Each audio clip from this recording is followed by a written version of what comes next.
Ladies and gentlemen, fight fans all around the world, you are watching What You Need.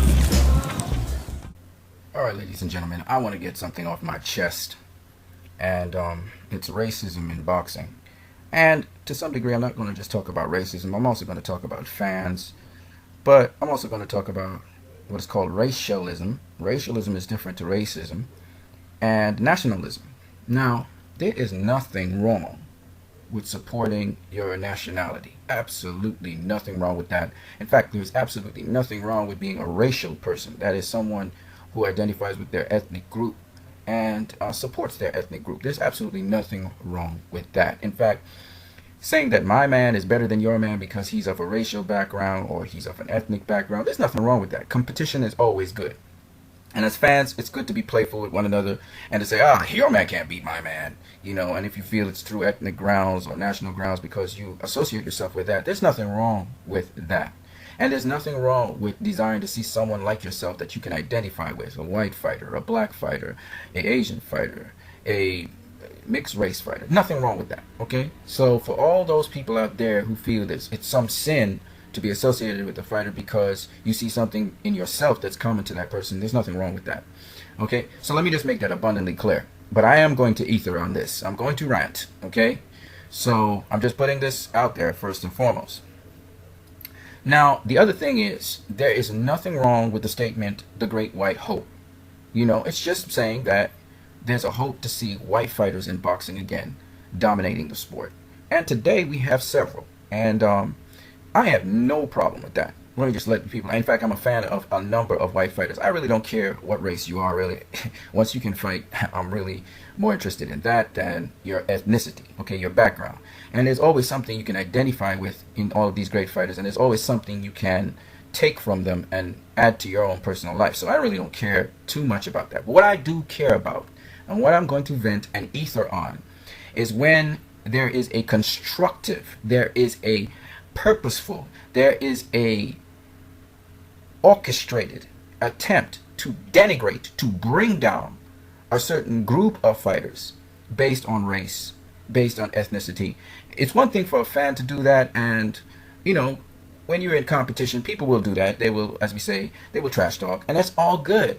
But when that is something you're trying to imbibe into people's psyche, when you have an agenda where you're trying to denigrate a fighter because you are literally and purposefully trying to bring down a certain set of people with an agenda to bring them down, that is when you and me, we clash swords, and I will go to war with you, and I'll expose you, because my way of going to war is to expose people. Now, we know there's racism. Racism is not racialism.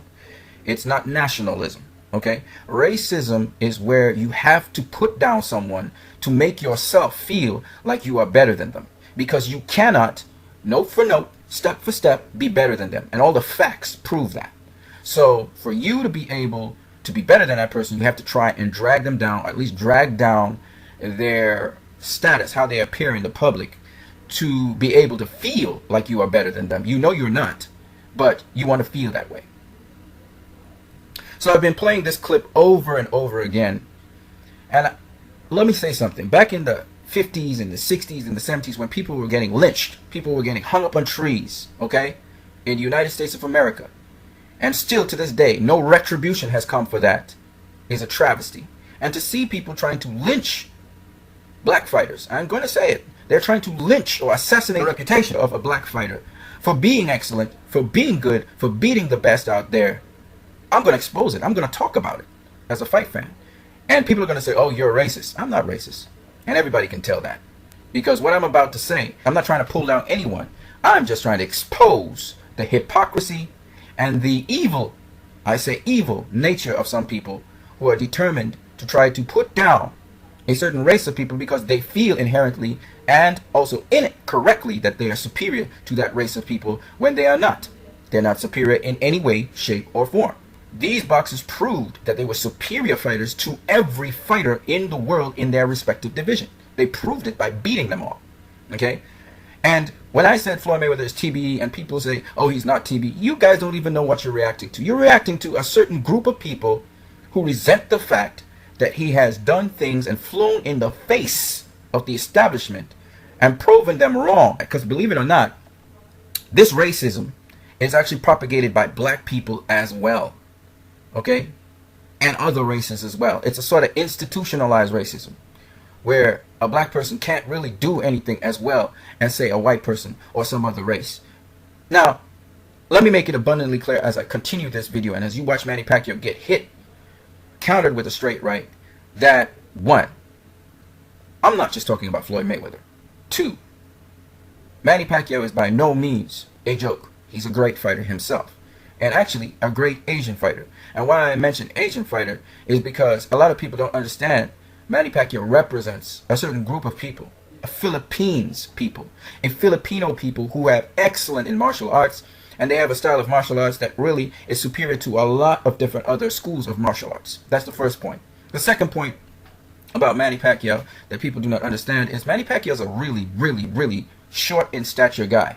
Okay, he's small. Okay, he's the same weight as Mayweather. Okay, but in terms of dimensions, he is significantly smaller than Mayweather. He's compact, but he's small. So people need to understand, I am not in any way, shape, or form going to diminish the stature of Manny Pacquiao.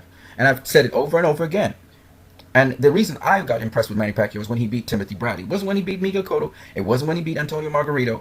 You know, when he beat Timothy Bradley. Timothy Bradley was the best of the best boxers out there other than Floyd Mayweather in that weight class.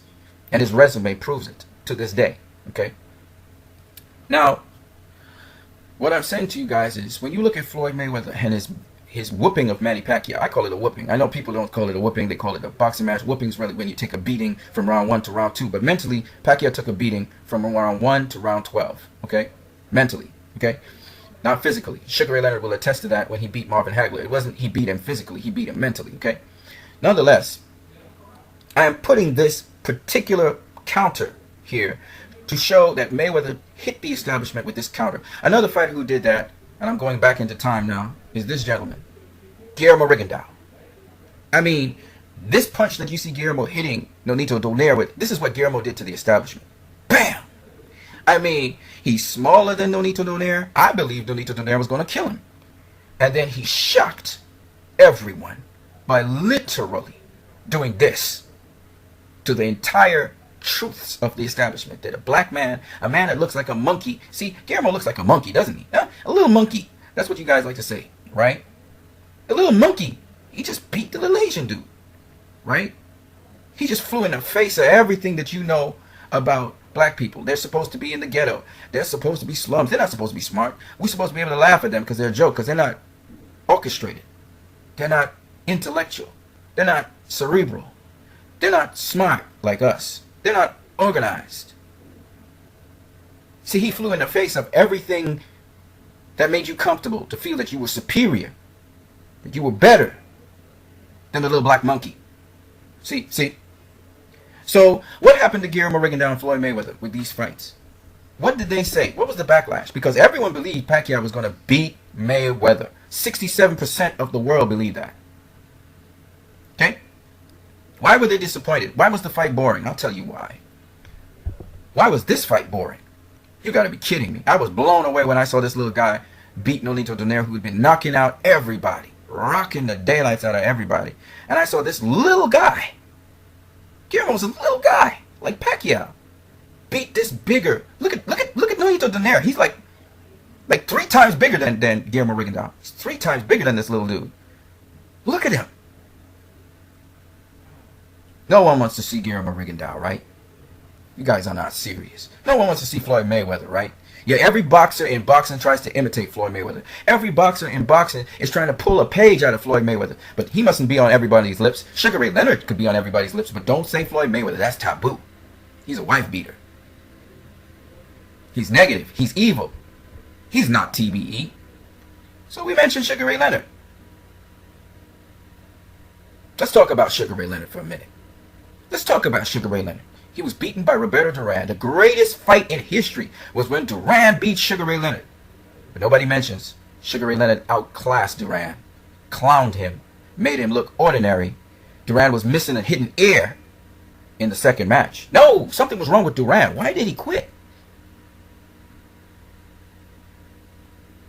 Duran, Nonito Donaire, and Manny Pacquiao all came from outside of the United States of America. And all 3 the majority of the people rooted for them against the slick black fighter. Because being black means you're a nobody. You represent everything that's wrong with life. You're the racist. You black people are racist for mentioning race. We're racist for mentioning race. Really.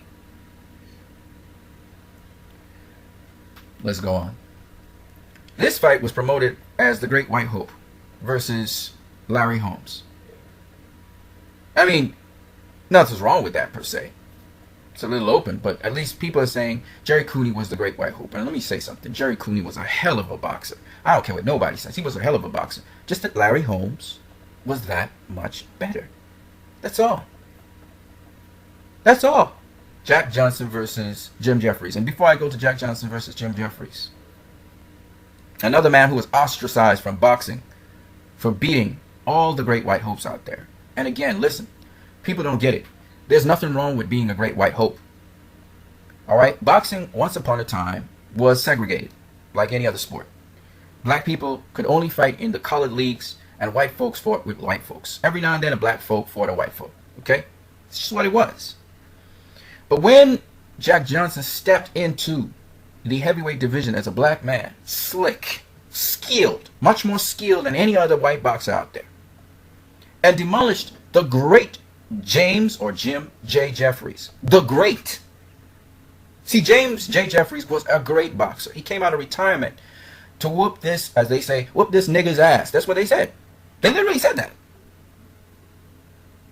Beat that nigga. And he beat James J. Jeffries. The referee watched him knock him down 3, 4, 5 times. Gave him time to get back up. Couldn't get back up the last time. And a riot broke out. You know how much black people got lynched for rejoicing over that?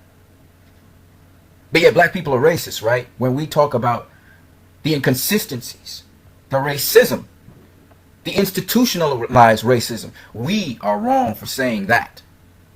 Can't have a level playing field, right? Can't praise Floyd Mayweather for beating Manny Pacquiao and being the greatest of this era and being the best ever. Can't do that. Oscar De La Hoya said it in an interview. He said he would be the best ever if he beat Manny Pacquiao. Oh, he's not the best ever. That fight was a stinker because 67% of the people believed Manny Pacquiao would beat Floyd Mayweather. Never mind Mayweather outclassed him. Never mind Sugar Ray Leonard outclassed Rant. Never mind Guillermo Rigondeaux outclassed Donaire. Never mind Larry Holmes outclassed Jerry Cooney. Never mind Jack Johnson outclassed Jim Jeffries. You know when Muhammad Ali was coming up, he was loud and brash. Go watch the documentary. And the white people would sit in the stand, some of them, and say to the opponent, they're hoping the opponent would beat up that nigga. They straight up said it. Beat up that nigga. See, you guys got to understand that boxing brings out some visceral things. And some of the things that come out of us are not the best. It's not the most positive thing. Some of it is ugly. It's ugly. I don't have a problem with people trash talking. But when you try to put in place institutionalized things to lynch a nigga, as they say, that's when I have a problem. And I'll speak out about it. Because in this age, 2015, that kind of backward thinking has to come to an end. There's nothing wrong with being a tribalist and representing your group. But when you're trying to destroy someone because they beat someone that represented your group, and you believe that your group of people is superior to that group of people, and they are making that belief a lie, and you can't live with that, that's where I step in and make you eat your lie so that you will realize that you have to move beyond that point of thinking to a higher level of thinking. No race of people is superior to any race of people in this world. Everybody has their own gifts and their own skills they're born into this world with. And some people are just genius at what they do. And we need to take the good from them, admire them, and appreciate them for what they bring to the table. And we can trash talk and we can do all of that too. Hey, he ain't all that. It's all good. But what I have a problem with is when we try to take steps to destroy someone because they are what they are. And you're not going to do that on my watch. You guys have a great one.